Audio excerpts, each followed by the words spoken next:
नमस्कार मित्रांनो, आज आपण पाहणार आहोत महाराष्ट्र शासनाची एक अतिशय महत्त्वाची योजना जी मातंग समाजातील गरजू लोकांसाठी खूप फायदेशीर आहे। या योजनेचं नाव आहे लोकशाहीर अण्णाभाऊ साठे विकास महामंडळ कर्ज योजना। या व्हिडिओमध्ये आपण पात्रता, कर्ज रक्कम, कागदपत्रे आणि अर्ज प्रक्रिया संपूर्ण पाहणार आहोत। मित्रांनो, महाराष्ट्र शासनाने कंपनी कायदा 1956 अंतर्गत दिनांक 11 जुलै 1985 रोजी सामाजिक न्याय विभागाच्या अंतर्गत लोकशाहीर अण्णाभाऊ साठे विकास महामंडळाची स्थापना केली। या महामंडळाचा मुख्य उद्देश महाराष्ट्रातील दारिद्र्यरेषेखालील मातंग व तत्सम समाजाचा शैक्षणिक, आर्थिक आणि सामाजिक विकास करणे हा आहे। गरीब आणि वंचित घटकांना स्वावलंबी बनवणे आणि त्यांना सन्मानाचे स्थान मिळवून देणे हे या योजनेचे मुख्य ध्येय आहे। अण्णाभाऊ साठे विकास महामंडळ कर्ज योजना ही मुख्यतः मातंग समाजातील लोकांना व्यवसायासाठी कर्ज आणि अनुदान देण्यासाठी राबवली जाते। अनेक लोकांकडे व्यवसाय सुरू करण्यासाठी पैसे नसतात, त्यामुळे ते स्वतःचा रोजगार सुरू करू शकत नाहीत। हीच अडचण दूर करण्यासाठी ही योजना सुरू करण्यात आली आहे। या योजनेमुळे लाभार्थी स्वतःचा छोटा व्यवसाय सुरू करू शकतो आणि स्वतःचे जीवनमान सुधारू शकतो। मित्रांनो, ही योजना मातंग समाजातील 12 पोटजातींसाठी लागू आहे। यामध्ये मांग, मातंग, मदारी, मधीग, गारुडी, डंखनी, माडगी, महाशी, मडिगा अशा पोटजातींचा समावेश होतो। त्यामुळे जर तुम्ही या समाजातील असाल तर तुम्हाला या योजनेचा लाभ घेता येईल। या योजनेसाठी पात्रता अटी पाहिल्या तर अर्जदार हा महाराष्ट्राचा रहिवासी असणे आवश्यक आहे। अर्जदाराचे वय किमान 18 वर्षे आणि जास्तीत जास्त 50 वर्षे असावे। अर्जदार मातंग समाजातील 12 पोटजातींपैकी असावा। तसेच अर्जदाराला निवडलेल्या व्यवसायाचे ज्ञान आणि अनुभव असणे आवश्यक आहे। या योजनेत उत्पन्न मर्यादा देखील ठेवण्यात आली आहे। अर्जदाराच्या कुटुंबाचे वार्षिक उत्पन्न ग्रामीण आणि शहरी भागात मिळून 1 लाख रुपयांपेक्षा जास्त नसावे। तसेच अर्जदाराने यापूर्वी या महामंडळाकडून किंवा इतर कोणत्याही सरकारी योजनेतून आर्थिक सहाय्य घेतलेले नसावे। मित्रांनो, अण्णाभाऊ साठे विकास महामंडळाअंतर्गत विविध प्रकारच्या योजना राबवल्या जातात। त्यामध्ये विशेष केंद्रीय अर्थसहाय्य योजना, बीज भांडवल योजना, शिष्यवृत्ती योजना आणि राष्ट्रीय अनुसूचित जाती वित्त व विकास महामंडळ मर्यादित दिल्ली यांच्याकडील योजना या प्रमुख योजना आहेत। आता आपण या सर्व योजना एक एक करून समजून घेऊया। सर्वात पहिली योजना म्हणजे विशेष केंद्रीय अर्थसहाय्य योजना। या योजनेअंतर्गत अनुदान स्वरूपात मदत दिली जाते। यामध्ये प्रकल्प मर्यादा 50,000 रुपये इतकी आहे। महामंडळ प्रकल्प खर्चाच्या 50% किंवा 10,000 रुपये यापैकी जे कमी असेल तेवढे अनुदान देते। उरलेली रक्कम बँकेच्या कर्जाद्वारे दिली जाते। या विशेष केंद्रीय अर्थसहाय्य योजनेत कर्जाची परतफेड 36 ते 60 समान मासिक हप्त्यांमध्ये करावी लागते। या कर्जावर बँकेच्या दरानुसार व्याज आकारले जाते। त्यामुळे जे लोक छोटा व्यवसाय सुरू करू इच्छितात त्यांच्यासाठी ही योजना खूप उपयुक्त ठरते। या महामंडळामार्फत ट्रेनिंग स्कीम म्हणजेच प्रशिक्षण योजना देखील राबवली जाते। यामध्ये तांत्रिक आणि व्यावसायिक प्रशिक्षण दिले जाते। प्रशिक्षण कालावधी साधारण 6 ते 12 महिने असतो। संगणक प्रशिक्षण, वाहन चालक प्रशिक्षण, ब्युटी पार्लर प्रशिक्षण, शिवणकाम प्रशिक्षण अशा विविध प्रकारचे प्रशिक्षण यामध्ये दिले जाते। या प्रशिक्षण योजनेत प्रशिक्षण शुल्क देखील कमी ठेवलेले आहे। संगणक प्रशिक्षणासाठी 3,500 रुपये, वाहन चालक प्रशिक्षणासाठी 2,000 ते 2,300 रुपये, ब्युटी सलून प्रशिक्षणासाठी 3,500 रुपये आणि शिवणकाम प्रशिक्षणासाठी 1,200 रुपये इतका खर्च आहे। काही प्रशिक्षणात दरमहा भत्ता देखील दिला जातो, जसे की 150 रुपये ते 300 रुपयेपर्यंत। यानंतरची महत्त्वाची योजना म्हणजे बीज भांडवल योजना। या योजनेत प्रकल्प मर्यादा 50,001 रुपये ते 7 लाख रुपयेपर्यंत आहे। म्हणजेच जर तुम्हाला मोठा व्यवसाय सुरू करायचा असेल तर या योजनेतून मोठे कर्ज मिळू शकते। या बीज भांडवल योजनेमध्ये कर्जाची विभागणी अशी असते की 5% अर्जदाराचा सहभाग असतो, 20% महामंडळाचे कर्ज असते आणि 75% बँकेचे कर्ज असते। महामंडळाकडून 10,000 रुपये अनुदान देखील दिले जाते। महामंडळाच्या कर्जावर 4% व्याज आकारले जाते आणि बँकेचे कर्ज बँकेच्या नियमानुसार व्याजासह परतफेड करावे लागते। मित्रांनो, विद्यार्थ्यांसाठी देखील स्कॉलरशिप स्कीम म्हणजेच शिष्यवृत्ती योजना आहे। या योजनेअंतर्गत मातंग समाजातील 10वी, 12वी, पदवी, पदविका, इंजिनिअरिंग आणि मेडिकलमध्ये किमान 60% पेक्षा जास्त गुण मिळवणाऱ्या विद्यार्थ्यांना शिष्यवृत्ती दिली जाते। शिष्यवृत्ती रक्कम पाहिली तर 10वीसाठी 1,000 रुपये, 12वीसाठी 1,500 रुपये, पदवी व पदविकेसाठी 2,000 रुपये आणि इंजिनिअरिंग व मेडिकलसाठी 2,500 रुपये एक वेळ बक्षीस स्वरूपात दिले जाते।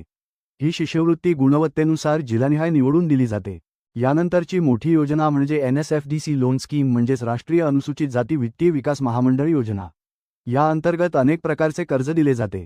यामध्ये टर्म लोन, MCF, महिला समृद्धी योजना, महिला किसान योजना आणि शैक्षणिक कर्ज योजना अशा विविध योजना आहेत। टर्म लोन योजनेत विविध व्यवसायासाठी 5 लाख रुपयांपर्यंत कर्ज दिले जाते। या कर्जाची परतफेड जास्तीत जास्त 5 वर्षांपर्यंत असते। NSFDC कर्जावर 6% व्याज आणि महामंडळ कर्जावर 4% व्याज आकारले जाते। MCF म्हणजेच लघु ऋण वित्त योजना अंतर्गत लहान व्यवसायासाठी 50,000 रुपयांपर्यंत कर्ज दिले जाते. यामध्ये NSFDCचे कर्ज 40,000 रुपये आणि महामंडळाचे अनुदान 10,000 रुपये असे एकूण 50,000 रुपये दिले जातात. या योजनेत व्याजदर 5% आहे. महिला समृद्धी योजना ही फक्त महिलांसाठी आहे. यामध्ये NSFDC कर्ज 40,000 आणि महामंडळ अनुदान 10,000 असे 50,000 रुपयांपर्यंत लाभ मिळतो. या योजनेत विधवा आणि गरीब महिलांना प्राधान्य दिले जाते आणि निवड लॉटरीद्वारे केली जाते. महिला किसान योजना ही ग्रामीण महिलांसाठी आहे. या योजनेची अट अशी आहे की अर्जदार किंवा कुटुंबातील सदस्याकडे शेती जमीन असणे आवश्यक आहे. प्रकल्प मर्यादा 50,000 रुपये असून NSFDC सहभाग 40,000 आणि महामंडळ अनुदान 10,000 रुपये आहे. या योजनेत व्याजदर 5% ठेवण्यात आला आहे. मित्रांनो, या महामंडळाकडून शैक्षणिक कर्ज योजना देखील दिली जाते. या योजनेत भारतातील शिक्षणासाठी 10 लाख रुपयांपर्यंत आणि परदेशातील शिक्षणासाठी 20 लाख रुपयांपर्यंत कर्ज दिले जाते. पुरुष विद्यार्थ्यांना 5% व्याजदर आणि महिला विद्यार्थ्यांना 4% व्याजदर लागू होतो. वार्षिक उत्पन्न मर्यादा 4.5 लाख रुपये ठेवण्यात आली आहे. या शैक्षणिक कर्जातून प्रवेश फी, शिकवणी फी, पुस्तके, परीक्षा फी, राहण्याचा खर्च, जेवणाचा खर्च, विमा पॉलिसी प्रीमियम, प्रवास खर्च अशा अनेक गोष्टींसाठी आर्थिक मदत दिली जाते.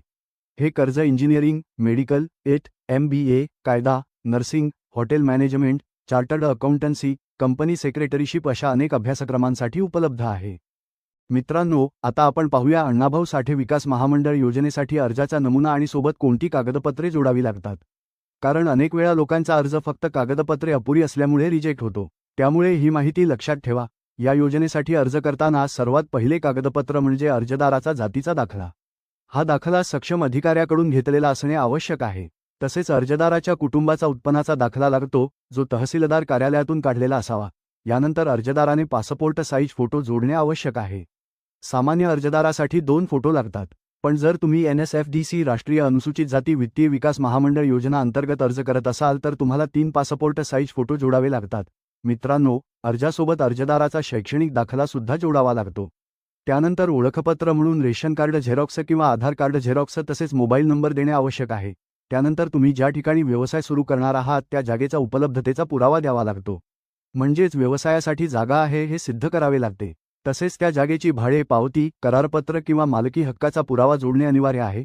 जर तुम्ही NSFDC योजनेखाली वाहन खरेदीसाठी कर्ज घेणार असाल तर तुम्हाला ड्रायव्हिंग लायसन्स तसेच RTO कडील प्रवासी वाहतूक परवाना यासारखी कागदपत्रे जोडावी लागतात.